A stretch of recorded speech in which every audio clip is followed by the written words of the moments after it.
Welcome to episode 29 of the Carnism Debunked podcast. Today's returning guest is Connor Anderson, who previously featured in episode 3 of the podcast. Connor is an animal rights activist who I know from the London activism scene and considers himself firmly on the left politically. That said, Connor is one of many left-leaning people I see in the vegan community who is becoming more and more disillusioned with the modern left, and like me, sees certain people on the left of the spectrum turning what should be a seriously taken political ideology into what you could call a bit of a meme. Today, we're going to discuss whether the left is losing the art of debate and persuasion, and how the modern left is creating the conditions that foster an environment from which someone like Donald Trump can win an election. So, Connor, really looking forward to our conversation today, and welcome to the show. Thanks, George. I'm really happy to be back. 29th episode. Wow, you've really got something going here, haven't you? Absolutely, mate. And four years on, so we'll see how our opinions on stuff have developed. But let's kick off then. Obviously, a very big thing has just happened, which has been a huge thing for the free world. Donald Trump has been elected as the leader of the free world, and it's I've seen many discontented voices from people such as yourself on social media, but it doesn't just seem to be criticism of the right itself. I'm seeing a lot of people such as yourself taking issue with how the left has quote unquote debated over the past few years. I want to take a look here at the demographics from the key states. So this is on NBC News's exit polls on the key states. So almost half of women voted Trump. 55% of Hispanic men voted Trump. 65% of Native Americans in those key states voted Trump. 52% of people who class themselves as other ethnic minority from the ones listed on the poll voted Trump. 81% of people who said their family's financial situation is worse today has voted Trump. It seems then, Connor, like Sam Harris said in his latest podcast, identity politics is dead. You can't seem to just scream racist or sexist at people who tick the other box from you at the polling station anymore and expect it to work, it seems. Yeah, I mean, perhaps it's a bit of a stretch to say that it's dead because it is still very much out there, but it doesn't seem to be working. First, just quick question. You mentioned that was an exit poll. So was that just a projection or was that actually reflected in the final results? So I think they're still counting the final results, but I think this was the post-election exit polls, but I could be wrong, and it's only from the key states, so it's not a massive overall picture, but I can put the link maybe in the description. But in any case, there was an indicator that there were some significant indicators in there, basically. Yeah, I mean, to be honest, that really doesn't surprise me at all, and it just goes to show that this rhetoric around it was the fault of white men that Trump got in. It doesn't really seem to reflect reality. Because I was watching, I mentioned before we started recording, I watched your podcast earlier with Pat, and didn't you say that white men was the only demographic where the numbers for Trump weren't higher this time, and every other demographic voted for Trump a lot more than they did last time? That's right. Yeah, Pat mentioned that stat. I think the overwhelming one who voted for Harris was black women. It was something like 96% of black women or something crazy. It was like a huge stat voted Kamala, but he seemed to gain massively on other minorities, hence the kind of overwhelming win. Yeah, but it just goes to show, doesn't it, that the whole identity politics, which was basically what the election was fought over from the Democrat side, is not what wins elections. You know, it doesn't matter. You know, somebody could be black or Hispanic or whatever demographic they're from. If they feel worse off today than they were 4 years ago, then they're going to vote for change. And even if that change represents some ideas that they don't necessarily like, people vote in their own interests, don't they? So you could have a candidate who you fundamentally disagree with on a number of issues, as I'm sure many people who voted for Trump, don't agree with everything he says. But if they felt that they were financially better off under his presidency than they have been over the last 4 years, can we really blame people for voting for him? I mean, I'm very disappointed with the result, as anyone who's kind of seen me on social media will know. But this idea that everyone who voted for Trump did so because because they're a racist or a sexist or transphobic or whatever it may be, it just doesn't hold true. No. And I think the sooner the left realize that this identity politics is not how you win elections, the better. Because I've gone through my entire adult life voting for the left-wing candidate, right? And so the first election I ever voted in was the general election in 2017. And the election we had this year here in the UK was the first time that the votes that the candidate that I voted for actually won. The only reason that happened was because the Tory party, like the current state of the Tory party in the UK, is such a shit show that they could have put anyone up and anyone would have beaten them. But and it's because of this, it's because of my voting history and how unsuccessful it's been that I've started to. Well, I say started to lose faith with the left. I've had very little faith in them for a very long time, and it's because of that. It's because if you were to look at my Twitter feed or my Facebook feed, you would think that everyone agrees with me. You would think that everyone is on the left side of the argument. But when it actually comes to the ballot box, that's just not reflected in the results. And so you've got to ask yourself, is what we're doing actually working? And clearly it isn't. Yeah, well, I think a lot of that is part of an echo chamber culture that largely the left has kind of been responsible for. It's like I mentioned on my live stream with Pat earlier, when everyone was so convinced Labour were going to win that election back in 2018, 19, whenever it was, I can't even remember. And then it was just like a Tory landslide. And Jonathan Pye, he put up that YouTube video and he said, the only people who voted Labour was me, you, and your friends on Facebook. Now get over it. Why has that kind of culture happened where we're in these little microcosms where we think that we have the dominant popular view, and then lo and behold, like on election day, something else happens? It's kind of difficult to say because I think me and you are in a kind of unique situation where the majority of our kind of platform is other animal rights activists. And we all know that it seems as though the majority of people who are vegan and or animal rights activists are on the left. Yeah. So I'm wondering if maybe our experience is slightly different in that sense. Maybe to just the average person who's not involved in any movement. Maybe they could have seen the results coming a lot more than we did. Sorry, go ahead. Yeah, well, I was going to say something I've kind of noticed is I think the conditions have been created by the left where they can be more vocal on these things. So it looks like there's going to be a dominant thing. Like I put a poll up a few weeks ago on my Instagram just saying, hey, to my American friends, no judgment, but I'm just out of sheer interest. Who are you voting for in the US election? And yeah, it was largely for Harris over Trump.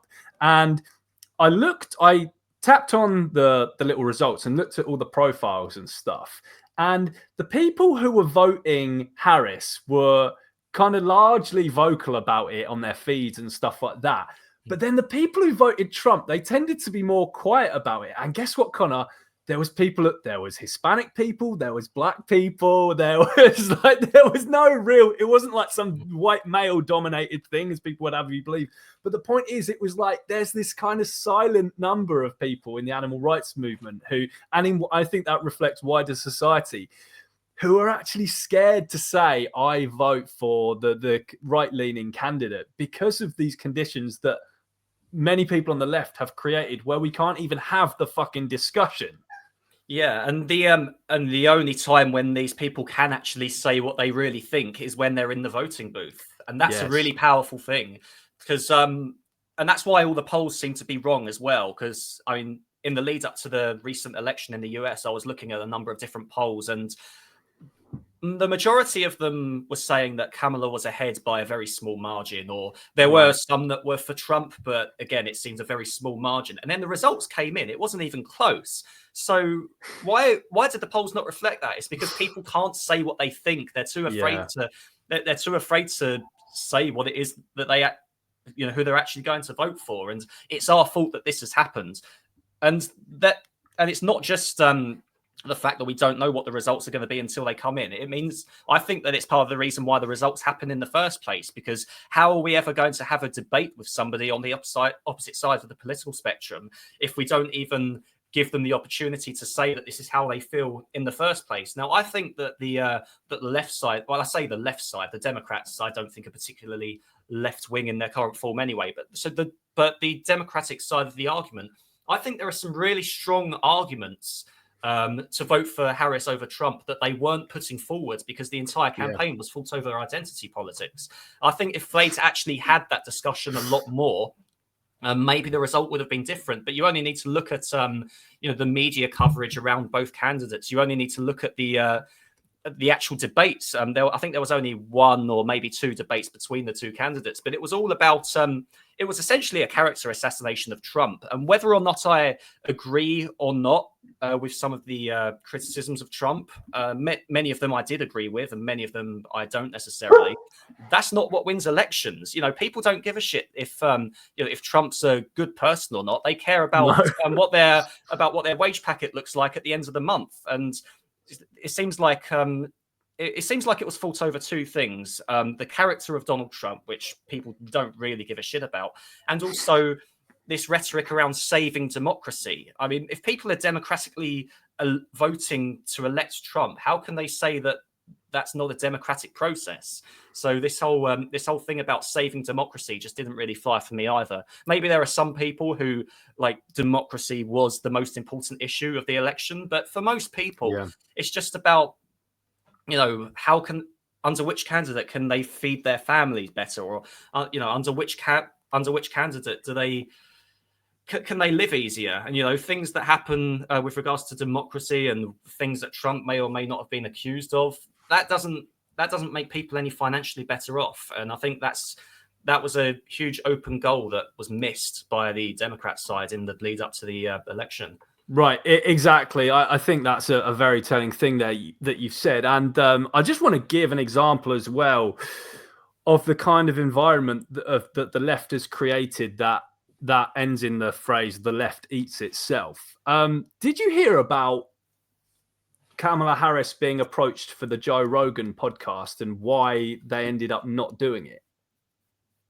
I only heard about it by watching your podcast with Pat this morning. Didn't you say that she would only do 45 minutes if Joe Rogan flew to flew to her or something? So basically, they gave Joe Rogan. By the way, Joe Rogan, just for anyone wondering, his podcast is the most listened to podcast, I think, in the world. So it's like it's the best platform that there possibly is to sit down with someone and actually, to a huge audience, give the reasons that you should be the candidate of choice, basically. And they gave Rogan this list of basically impossible conditions that could never be met and that he's just never done before on his podcast. So it's like, you have to fly to Kamala, again, something he's never done before. The podcast can only be 45 minutes long. Again, all of Rogan's podcasts are like 3 hours long. Oh, and we want editorial oversight of the podcast. Again, something that Joe Rogan is just literally never going to do. And then, who the fuck do they think they are to say that to Joe Rogan? I mean, say what you like about the guy, the platform he's got. Who the hell are these guests to like? He's had Elon Musk on there, he's had Donald Trump on there, and yet they think that they can go on there and demand what gets put out and what doesn't. Like, who? It shows a sense of entitlement that I think is emblematic of the entire Democrat campaign. Yeah, it's a very telling sign indeed of their campaign. And then they further added that some more news came out, it was either today or yesterday, that one of the reasons that Kamala was hesitant to, or actually didn't want to go on the show at all, is because they feared progressive backlash within the Democrat Party. Now, that's to say, and then the guy who said that and said something like, and boy, would there be backlash. So basically, they had complaints or something passed up to Kamala saying, we will not appreciate you going on this show and speaking to this person. I mean, you couldn't actually believe it. So this is just symptomatic of the modern left. So me and you have experienced this with intersectionals, right? This would be like me or you, Connor, being offered the opportunity to go on the Joe Rogan podcast. Joe Rogan's a hunter, okay? He doesn't align with our views. He's not even vegan. And then intersectionals coming for us and saying, if you go on that Joe Rogan podcast with that cis white male who wants Trump to win and wants this and that and wants this and that, we're going to cancel you. That is a problem. And therefore, actually, destroying our own opportunity to get on a platform and talk about animal rights. This is apparently what happened within Kamala's own party. What do you make of that when you hear that? It really doesn't surprise me at all, to be honest. I think anyone who has a message, whether it be the Democrats putting out their political message, or for us as animal rights activists, then the list of good reasons to not go on like a podcast of that magnitude is incredibly small.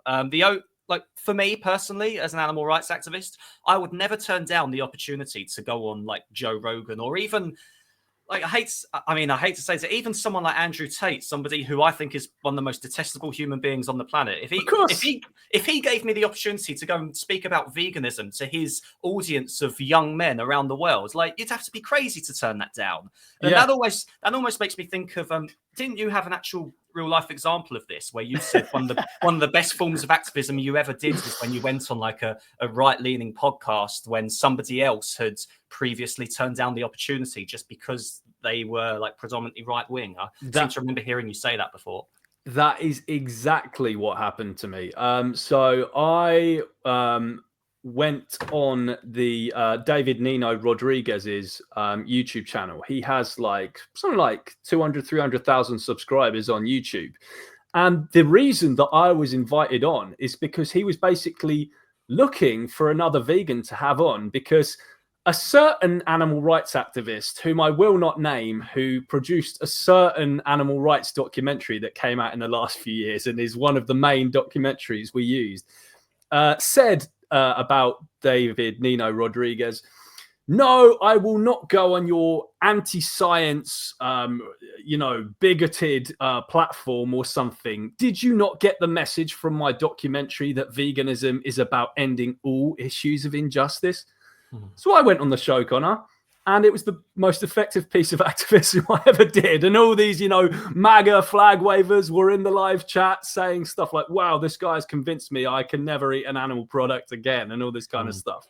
Yeah, that's amazing. I'd love to know, obviously, I know you can't say it whilst we're live, but once we're finished recording, I'd love to know who that activist was who turned down that opportunity. Because you've said, I've heard you say this before, and I've tried to guess who it was, and I'm not entirely sure. So maybe once we're finished recording, you could tell me. But yeah, I think that this person who turned down such a fantastic opportunity, can they really say that they're in it for animal rights? You'd have to be mad to turn that. You said this person has like 300,000 subscribers or something like that.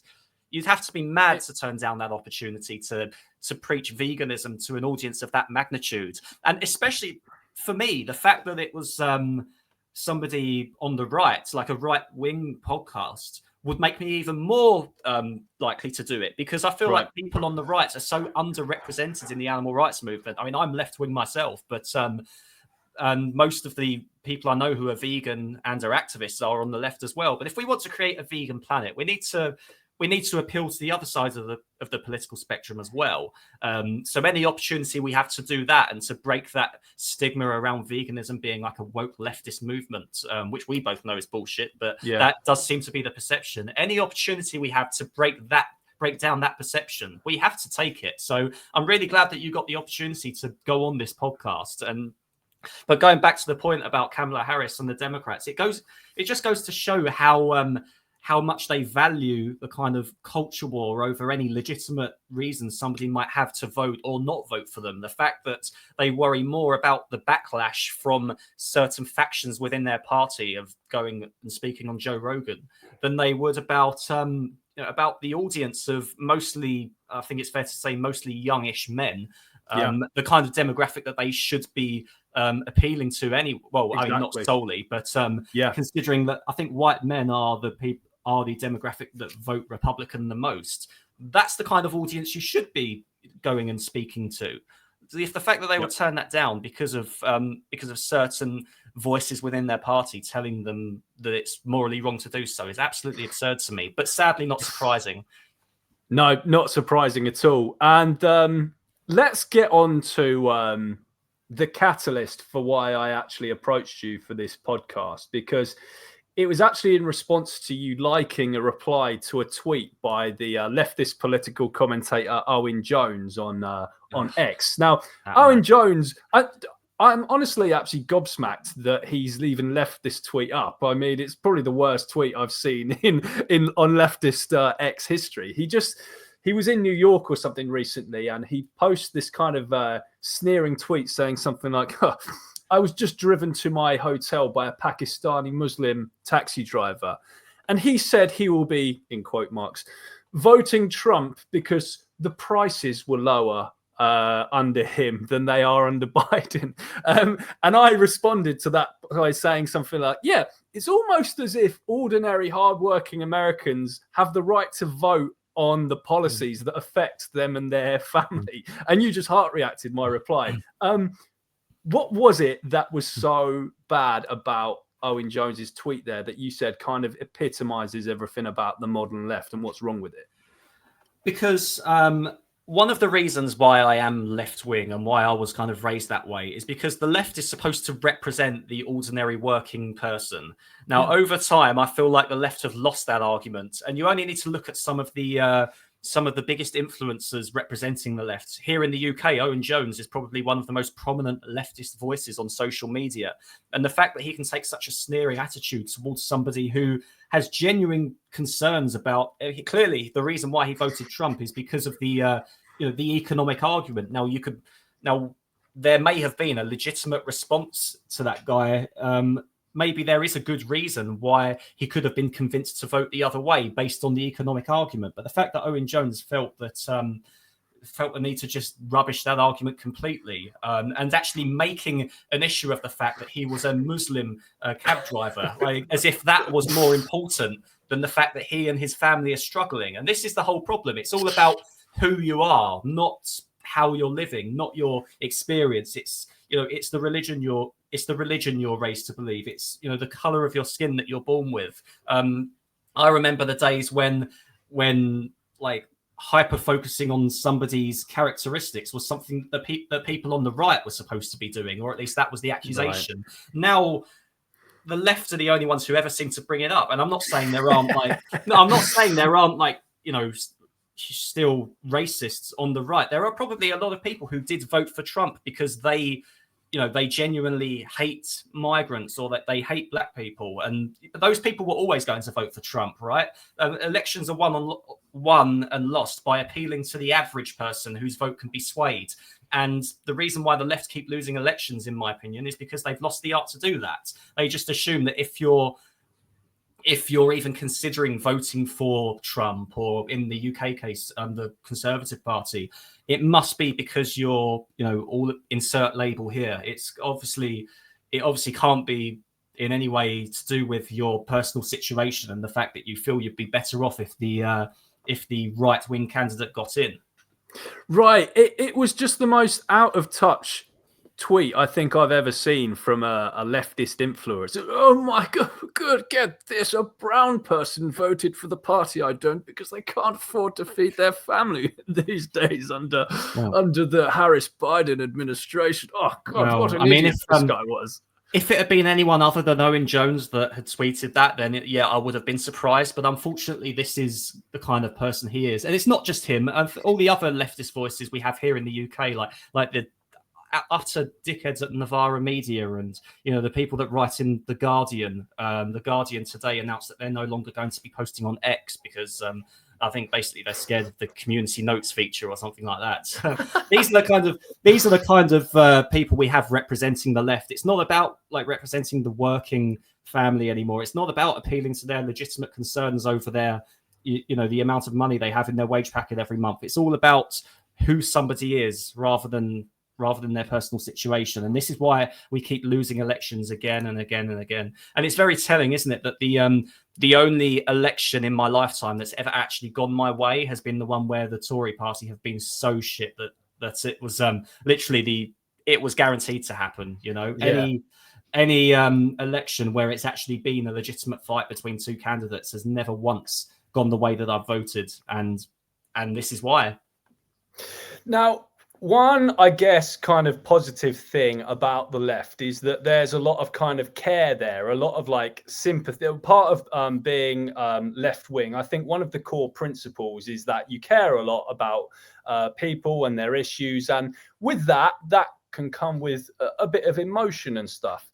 But there are times, isn't there, where the emotion has kind of gone too far, and now the left has turned into just this massive meme because of all these people filming meltdowns and stuff on their social media, and some of it is real, which is super cringe, and some of it is fake, which is just as super cringe. It's like someone like, right, let's have a meltdown for the camera, open, super, and they just sort of do, what do you think?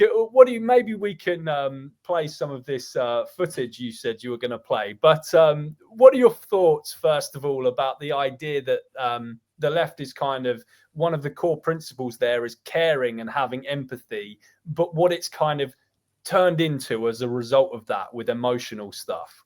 Yeah, so it's all very well, being caring and caring about others, but where we go wrong is assuming that we're the only side that are doing that. Like, do we think that people on the right, for the most part, don't care about anyone besides themselves? Sure, maybe there are some that do, but I can tell you from experience, there are people on the left who don't give a shit about anyone but themselves either. They can pretend to, because it maybe it helps their social media following, or it makes them feel a sense of superiority, but it's not. The biggest problem is this black and white thinking of assuming that the people on the left are the ones that care about others and the people on the right are the ones that don't. Like, most people are not like a monolith. Most people aren't straight left or straight right. I mean, I am left wing. I don't consider myself to be far left in the slightest, but there are certain far left positions that I think are absolutely ridiculous. Let's get on then. Let's show this compilation of clips that you had of these kind of leftist meltdowns that you've seen on social media. And we'll talk about the PR that this kind of is for the left side of the debate. So I've called it leftist wet wipes compilation. So I've got I've tried to keep it balanced. I've got tried to include both men and women, and I've got them from different sources like TV shows or people just filming TikToks in their car. This is the first one, right? So this is a host on some talk show in the US, not one that I'm particularly familiar with. And yeah, I've got basically just a list of some funniest meltdowns I've seen, and then there are some that I just don't think are funny, like they genuinely piss me off. So yeah, go through them one at a time, and I'll see what and I'll tell you what I think about them. All right, cool. Okay, so here's the first one. You hear that? I'm surprised at the result, but I'm not surprised. As a woman of color, I was so hopeful that a mixed race woman married to a Jewish guy could be elected president of this country. Mm-hmm. And I think that it had nothing to do with policy. I think this was a referendum of cultural resentment in this country. Well, I think it... nothing to do with policy. A referendum on what was it? She said a referendum on cultural resentment. On cultural resentment. Now, going back to what we were saying earlier, this time round, Trump had a higher vote share amongst Black people, amongst Hispanics, amongst Native Americans. So what is she suggesting, that these people have suddenly gained a resentment for themselves? And well, this is what many on the left do say. They call them self-hating Black people or whatever it is, which is even when she said nothing to do with policy. So you've got kind of conflicting messages from the left there, because on one hand, you've got people like her saying, oh, this has nothing to do with policy. This is everything to do with racism or sexism or whatever. And then going back to what Owen Jones tweeted about how this guy voted Trump because he does have legitimate concerns, but the fact that he's a Muslim means that he shouldn't have voted for Trump. So you've got people on the left saying both things. They need to choose which argument they want to use and just run with that. But either of them is absolute bullshit. Like, how freaking patronizing can you be? And this is, I think, how people see the left. That's the kind of microcosm of the general perception people have. They're just entitled. They look down on people who don't vote the same way as them. And there's this quote, you mentioned Jonathan Pye earlier. There's this brilliant quote he has.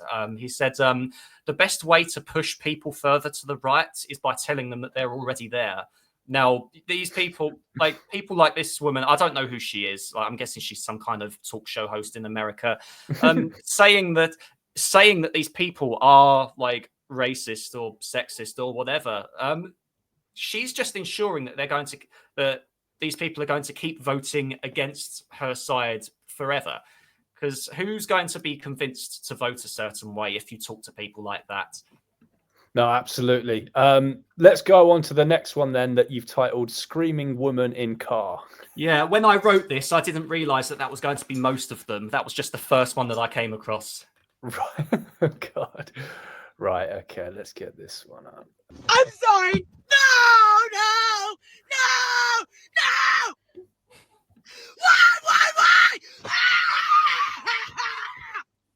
Why? Why? Do you really hate me that bad? Oh my God.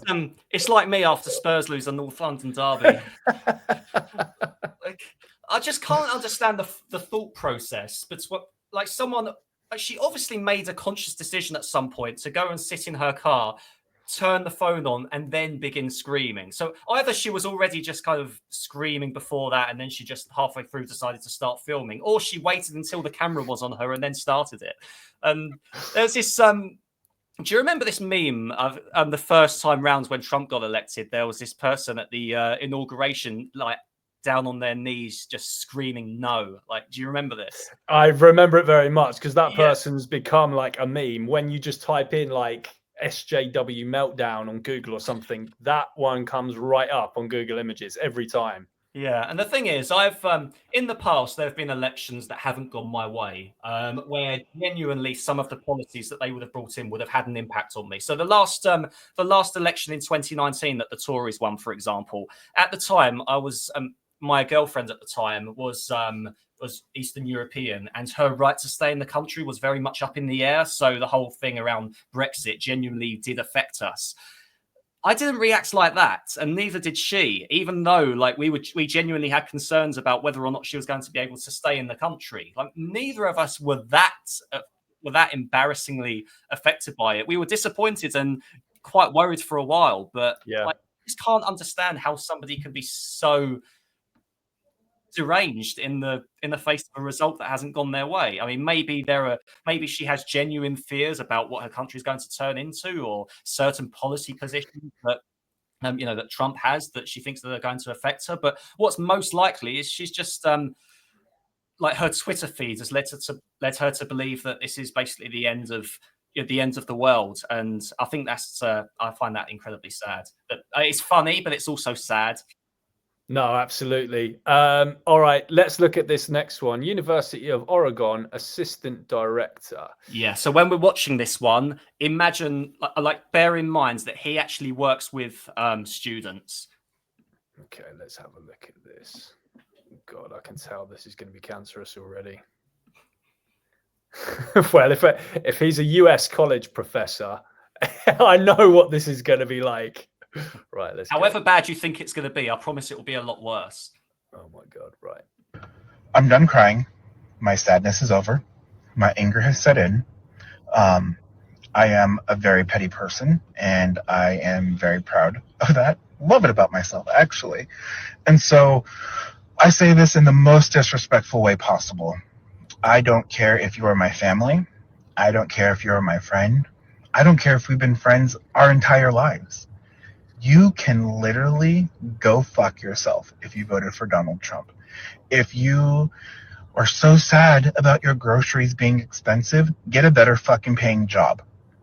Do better in life. Get a fucking education. Do something. Because you are fucking stupid. And I hope you go jump off of a fucking bridge. And this is that real? Well, yeah, apparently this guy, apparently, I don't know if he's been sacked or if he's been suspended. But yeah, there was something that happened after that. I think he did either lose his job or he's been suspended pending a further investigation. But this is how people see the left, like in the modern day. He completely dismissed concerns people have about more expensive groceries and stuff like that before then telling them to go and kill themselves. And this is a man who, let me remind you, works with students, works with well, not kids because he's like college level. So let's say I don't know what age people go to like college in the US. I'm guessing it's probably like 16 to 18-year-olds. These are the kind of people that they're getting their education from.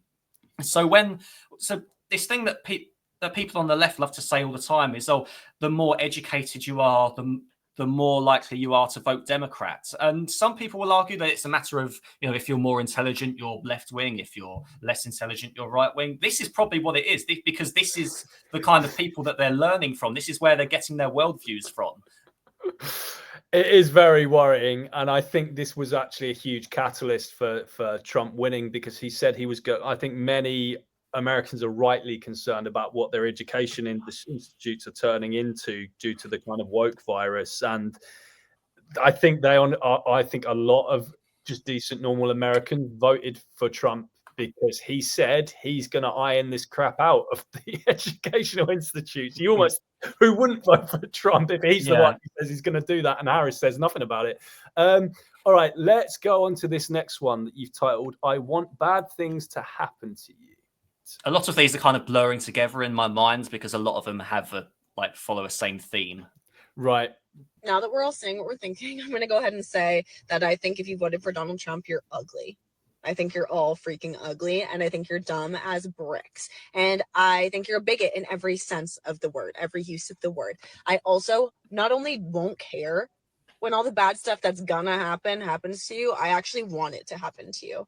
I want your taxes to go up. I want things to be more expensive for you. I want you to have a complicated pregnancy. I want all that bad stuff to happen to you because that's what you deserve.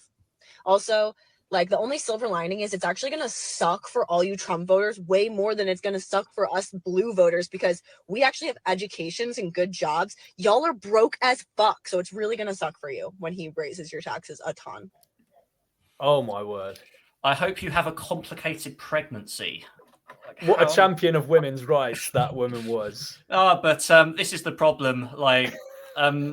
There's a huge difference between people who are actually for women's rights and for people who are only for the rights of the women that agree with them. And it's the same with when we're talking about racial equality as well. People are always saying, amplify POC voices and things like that, but not the ones that they disagree with. Because you could say, okay, well, if you want to hear some black voices, here's Candace Owens. And right. Said, no, not like that. I meant I meant Whoopi Goldberg, or whichever leftist commentator is the talk of the town for that week. Right. Let's go to this next one. Friend voted for Donald Trump. This one is just sad more than funny. Oh, damn. Yeah, this one does look pretty bad, doesn't it? Okay. I just texted my best friend of 14 years. Literally half of my life. I'm 28. And I asked them who they voted for. They said Donald Trump. And they said, I'm assuming you voted the opposite. And I said, yes. And then my friend texted me and said, will you still be my friend?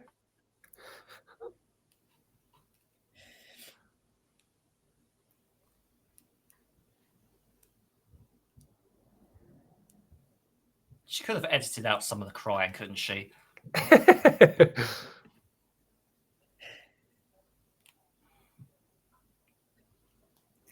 of my life, this person is my best friend.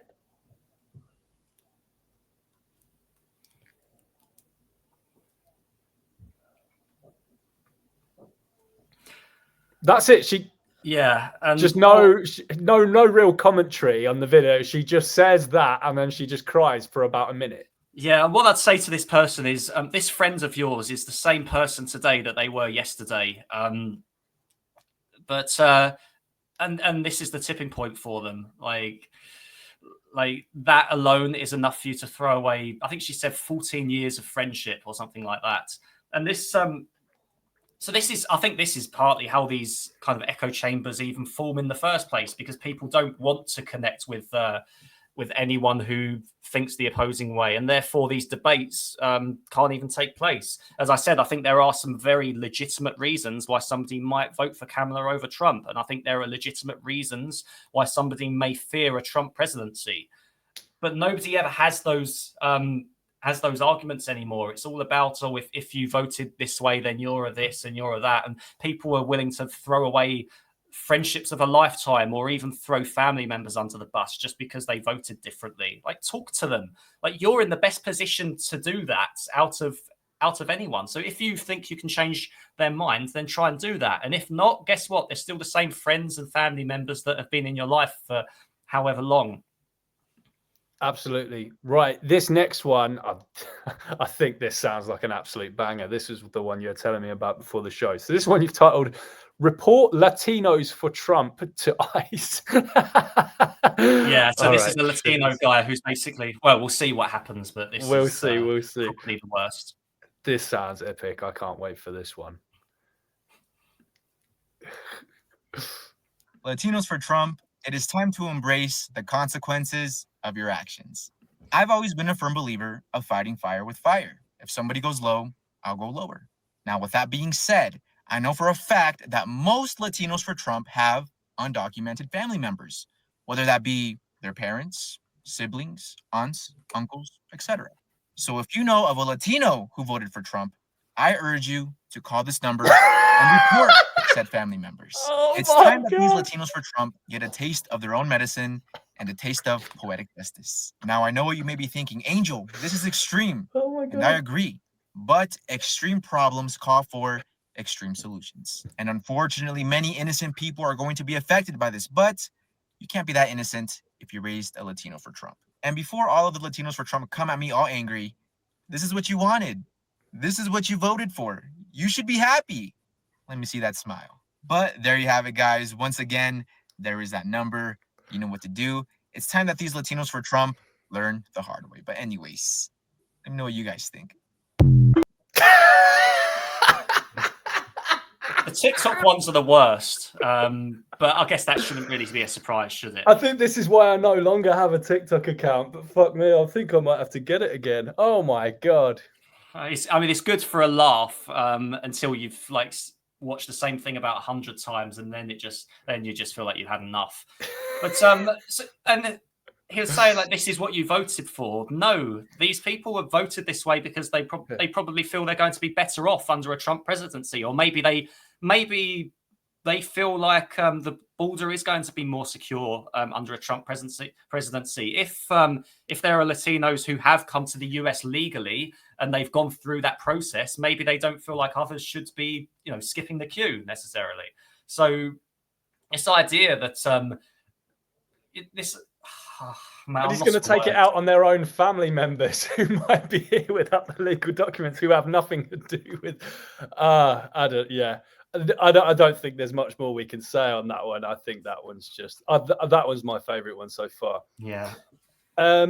Right. Let's look at this last one. Great compilation, by the way, Connor, that you've made. Let's look at this last one then that you've titled "Mother Tells Kids That Trump Won." I wonder if she'll be breaking good news or bad news. With this one, this one genuinely pissed me off. Like, the others have been either just really funny or have just headed my hands. This one actually angered me. Harris did not win. Who won?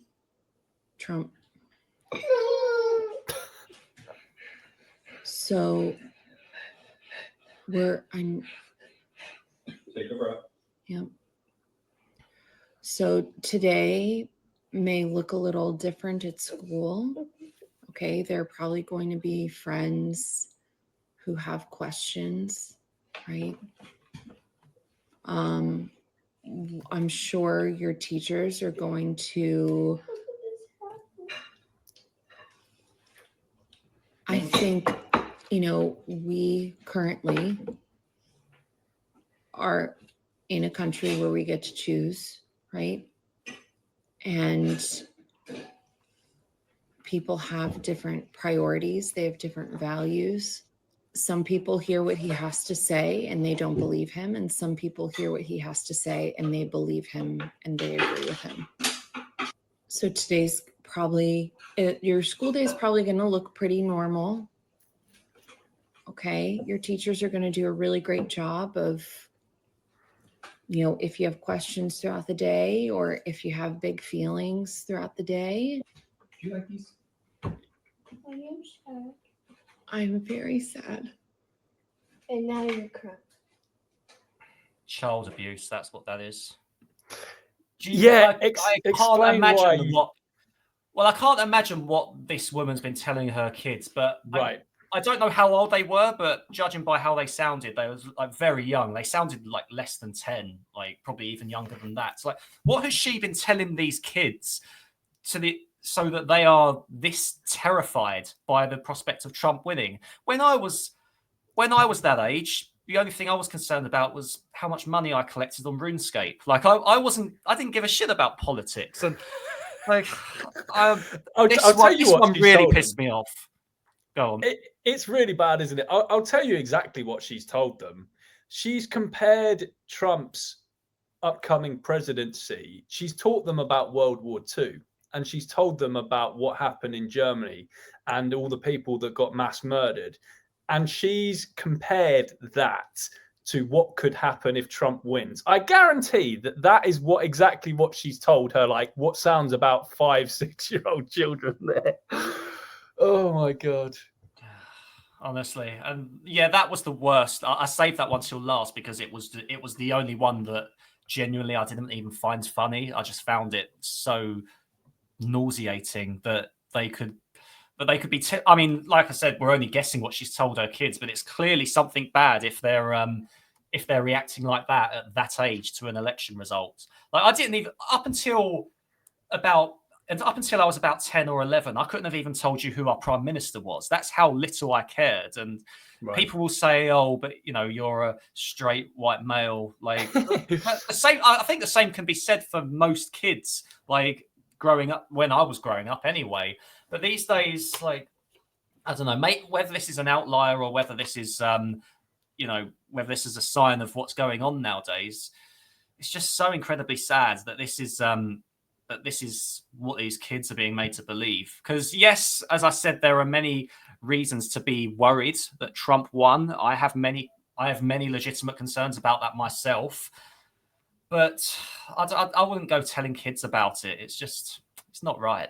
No, it's not. I mean, I'm showing my age here, but compared to you, anyway, obviously I have much older listeners, but I was born when Thatcher was in charge. So to anyone who doesn't know about Thatcher, you could probably call her our kind of maybe the closest one that we've had to Trump in the country. I don't know, but she was an extremely divisive figure here who's looked back on like very badly, and we had lots of kind of woke people like celebrate her death when it happened and like party in the streets, which was very distasteful when it did happen. But yeah, I can't imagine when I was of that tiny age that I was, my parents kind of comparing living under her to some kind of fascist regime where people were going to be rounded up and killed, which is exactly, let's face it, what this woman has told her kids. Great compilation there, Connor. I really enjoyed watching that, as sad as many of them actually were. The next thing I want to get onto that I think is so significant in the culture war is the association of leftism with censorship. And I just want to talk to you about a kind of an experience that I had. I don't know if you saw my debate with that Antifa dude, that Ash Horn, maybe 1 or 2 years ago. Did you see that on my YouTube? I may have done, but I probably don't remember it very well. He's like a masked like Antifa vegan, and the debate proposition was something like right-wing veganism is toxic or something like that. I can't remember exactly what it was. And I was just trying to level with him and talk about how there are traits about right-wing ideology, just as there are about left-wing ideology, that align with vegan. And so we should appeal to each person's values, right? So, for example, if you're on the right, you value things like liberty, freedom, whatever. And one of the things that I mentioned was free speech. And he said, well, actually, free speech is a left-wing principle. The right was always the ones that kind of were the establishment, and they shut down stuff, and they were very pro-censorship, and you must not blaspheme, and you must not say this. Now, from my experience, he might be right, from a time that I can't even remember. But all I've seen, and this just epitomizes what's gone wrong then with the modern left, the only censorship of free speech and stuff that I've seen has come from the left. What are your experiences of that? And do you think that the association of leftism with mass censorship and controlling what others say has had a huge effect? Because for me, it actually has.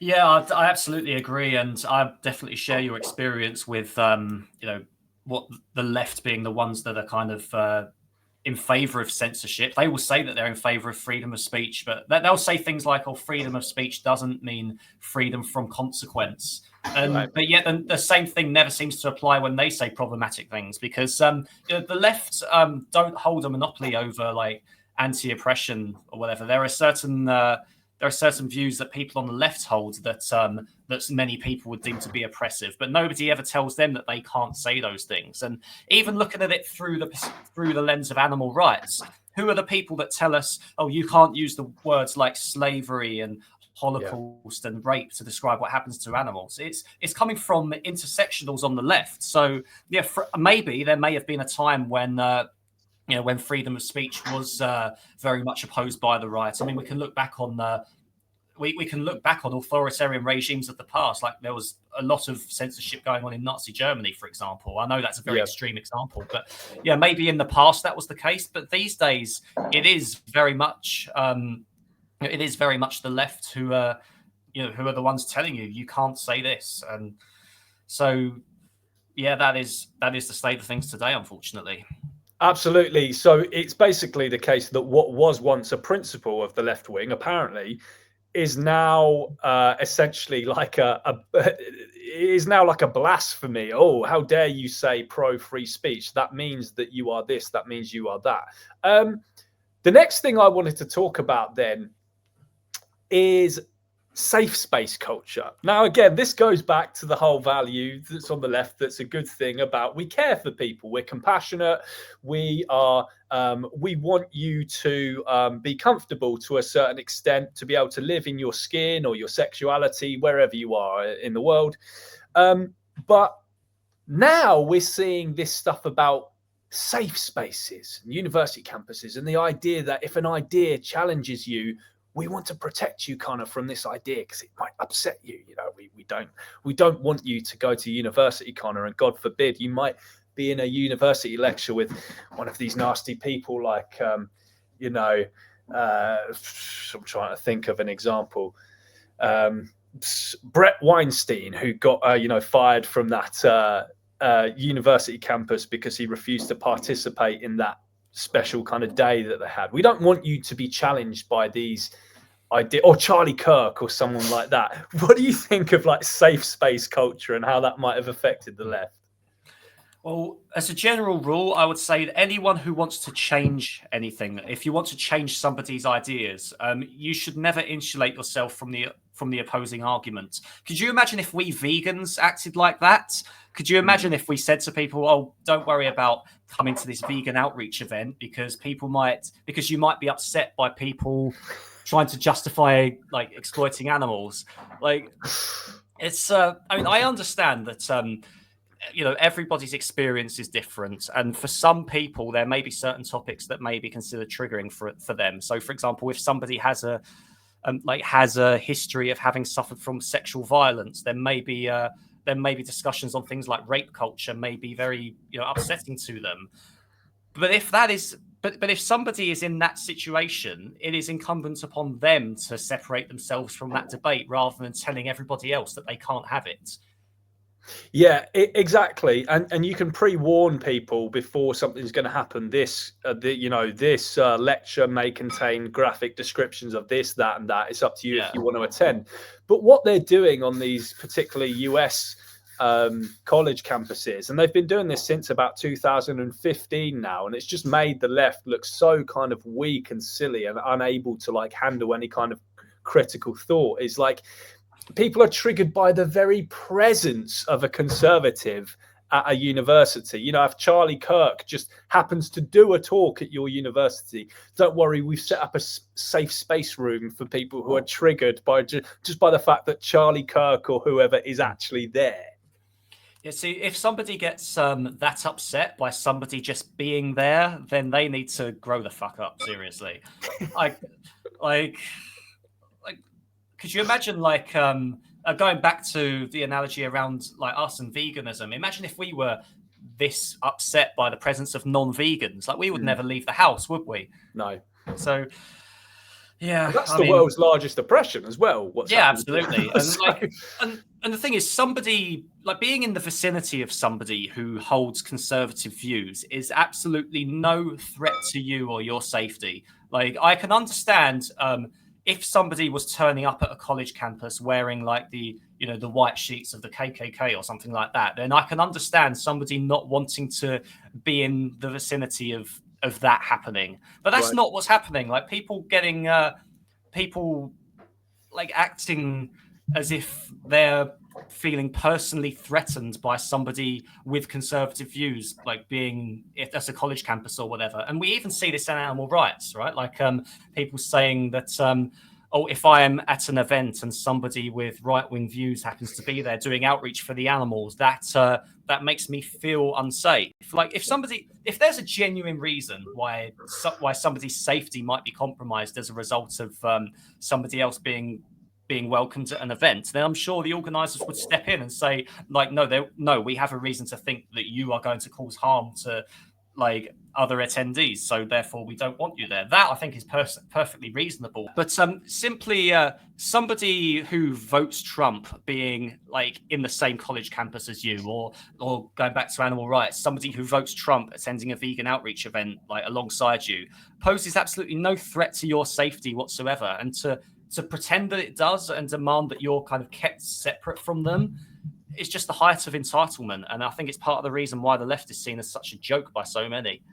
No, you're absolutely right. And this mentality is really, it's infected animal rights spaces. And I think it's pushed who would have been left-leaning vegans actually further to the right, because they think, what, is this what us guys are about nowadays? Like, we can't even tolerate being around someone who has a mildly different opinion from me. I think you meant with your analogy there about, if someone was to turn up in the white sheets of the KKK, it's almost like they see like a red MAGA hat as the sheets of the KKK now. They just see every single or you don't even have to wear one of those. As you can say, it could literally just be someone who has a different opinion on abortion or something from you at an animal rights event, and people are saying, oh, this person is unsafe to be around, Yeah, and yet Trump repeatedly has disavowed like the KKK and like David Duke and white supremacists in general. Like, going back to what I was saying earlier about how some of the criticisms of Trump's character, some I do agree with, some that I don't. But this idea that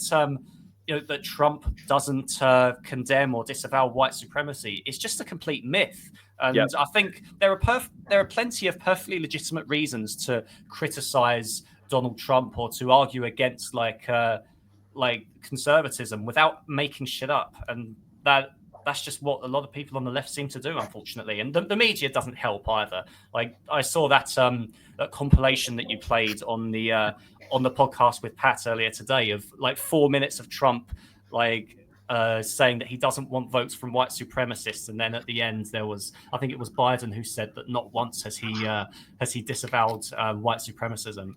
It's both Biden and Harris, and I think this is a lie. Yeah, this is another reason so many people have been disillusioned. I think they feel just so lied to by legacy media and the Democrats and whoever.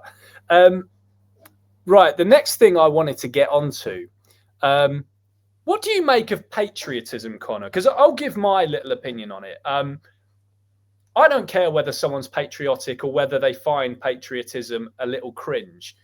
But I find when I see videos of college campuses in the US and American students are on the steps with signs and chanting "Death to America," I think that takes it a little too far, and it maybe is just a bad idea for trying to attract people to your vote in the country that you're in. What's your take on that? Yeah, I mean, it's funny, isn't it, that people see things like that and get turned off by it. Now, I'm completely the same as you. Like, the whole patriotism thing, I think it's very cringe. Personally, I think that the country you're born in is a matter of circumstance and nothing else.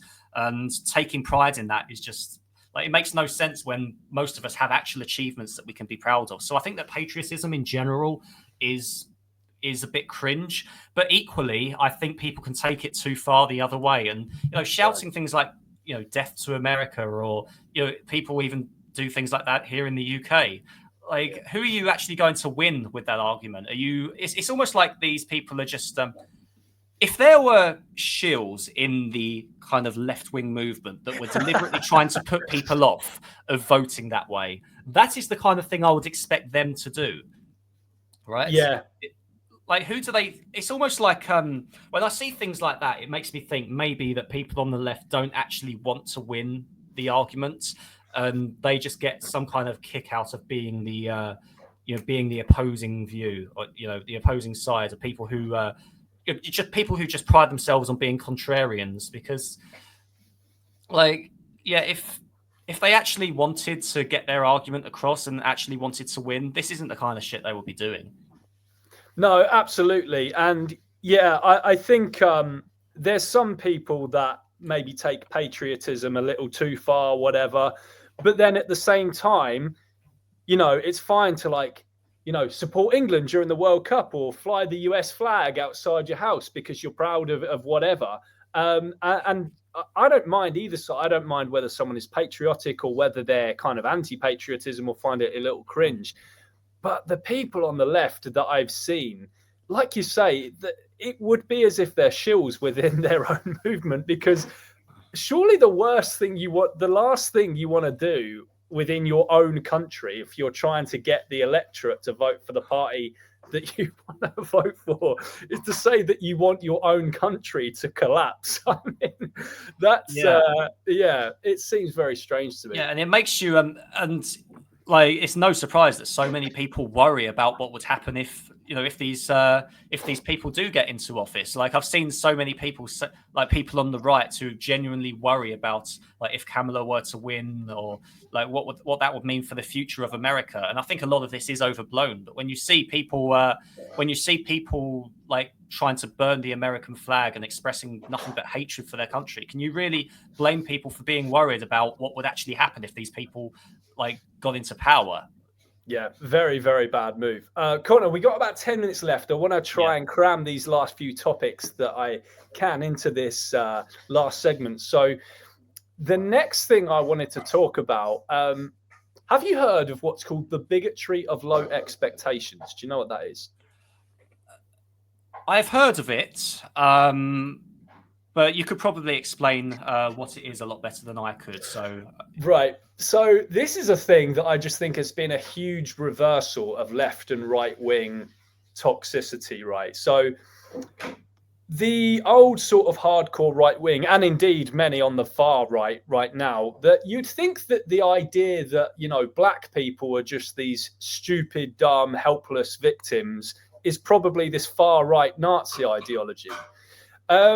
Unfortunately, the tables seem to have kind of flipped a little bit. And now we're actually seeing this idea. It's called the bigotry of low expectations from the left, where you kind of assume that someone is just so helpless and stupid that you have to kind of baby them. And I think this is where I think so many ethnic minorities have just got pissed off with the left. There's this dude, Ami Horowitz, his name is, and he does videos that kind of expose this and many other just crazy stuff that's happening on the left. And I remember that he did this one video on voter ID, and he was asking these kind of young white Americans on college campuses stuff like, do you think that ID should be required at the voting station? No. Oh, why is that? Oh, ethnic minorities might not have it. Why might not they have it? Well, I don't know. They might not know how to get it. Oh, and I think voting all should be done on the internet anyway. Oh, why is that? Well, black people might not know where the polling station is. Or why wouldn't they know where the polling station is? Couldn't they just Google it? Well, they might not know how to use the internet. Just the worst thing that you could ever fucking see. And then he interviews every black person on the street. Do you carry ID on you? Yeah. Is it a problem for you to carry ID on you?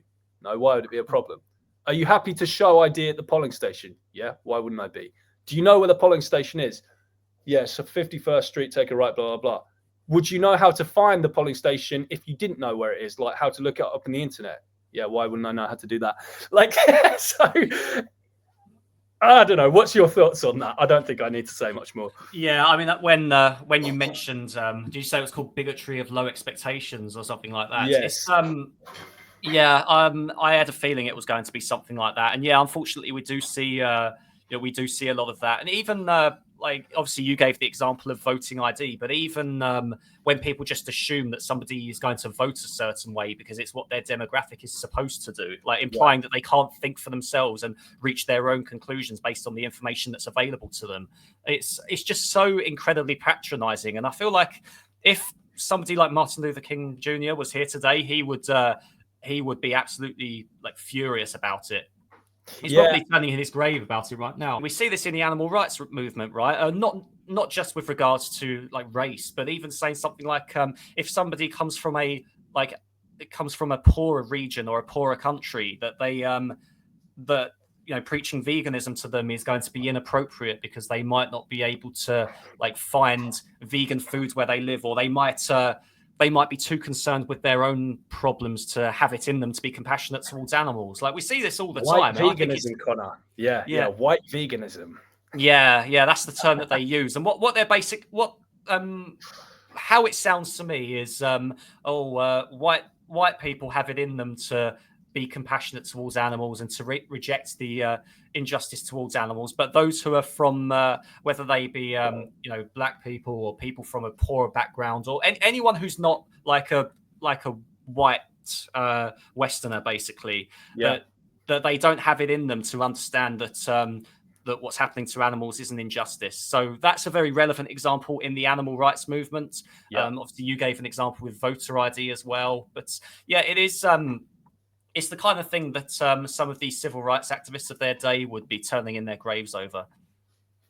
Absolutely. And I think it was even Malcolm X who said something like, beware of the white liberal, for it's actually, while the white racists on the right will kind of just be overt about their racism, it's kind of the white leftists whose racism is more obsidious. Is that the term? I don't know the exact term, but it's very like, it's almost like this.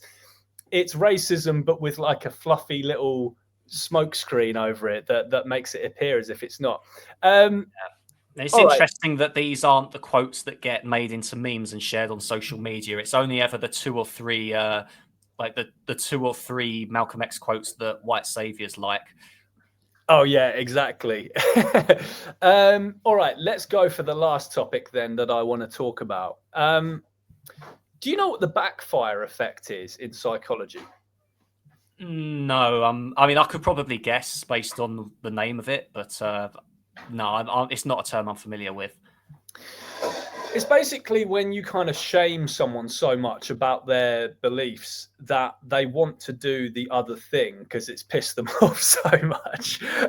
We hear it a lot as vegans, and I think there's ways for us to mitigate it. But nonetheless, I think it's a real psychological thing that people do. And basically, it's just telling that I've been predicting this kind of right-wing backlash on the horizon for a few years now. Me and David Rams even did a live stream about it, about how we know what's coming. This is about, I think it was like a year or two ago, we did this live stream, and it was like, we know what's going to happen in a few years' time. So how do we as the vegan movement prepare for this and make basically the animal rights movement more appealing to the kind of anti-woke crowd?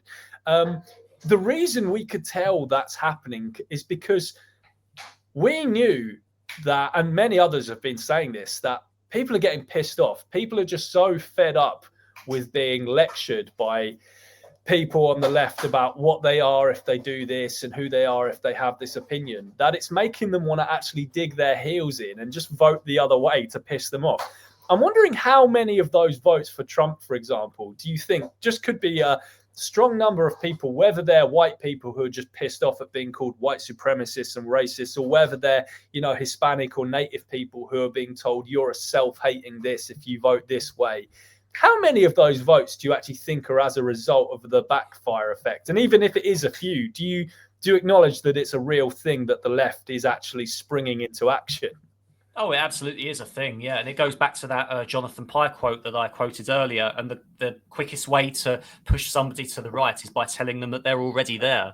How are you ever going to like, how are you ever going to convince somebody to come over to your side if you're basically telling them that you are this, you are that, unless you agree with me 100%? Because that's why we don't debate veganism that way. That's why we don't go out on the streets and tell people, you're a scumbag, you're a murderer, you're a rapist.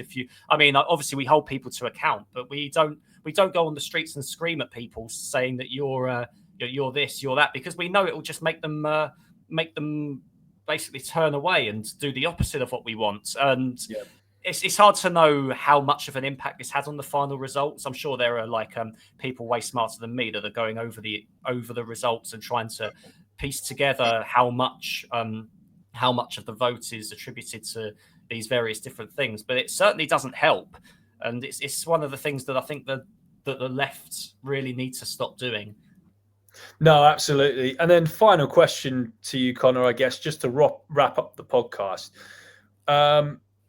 What do you think the left needs in like a leader, whether it be in like a UK prime minister or a US president? Because I think what appeals to so many people about Trump is he's just so kind of real, and he doesn't want to play this PR stuff. He just says the quiet part out loud, and he's a populist president.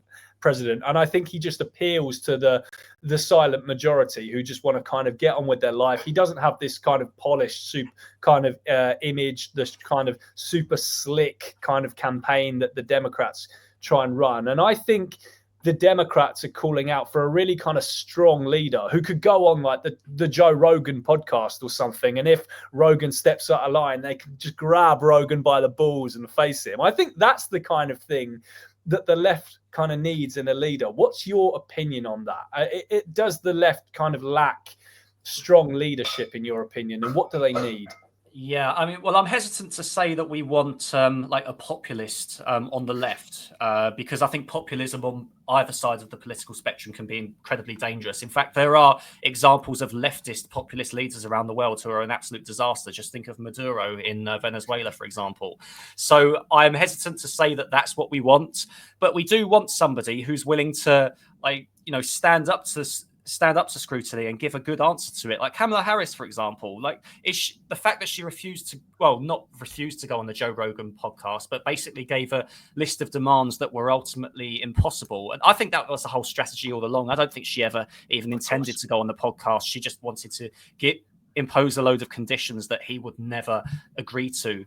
We need somebody who's brave, somebody who's prepared to go on like Joe Rogan and have a 3-hour discussion, stand up to scrutiny, and somebody who's willing to reach out to the working class communities that have been left behind. Like why did so many working class people vote Trump this time around? Because their concerns as individuals and as families weren't being discussed. It was all about so-called saving democracy, whatever that means. It was all about Trump's character. That doesn't mean a thing to the average person. So what we want is somebody who doesn't just give you the reasons not to vote for one candidate, but also gives you the reasons to vote for them from a policy perspective, because we just didn't have that in this election. And yeah, they need to be a strong character as well, of course. I mean, people like Kamala Harris, boring as fuck.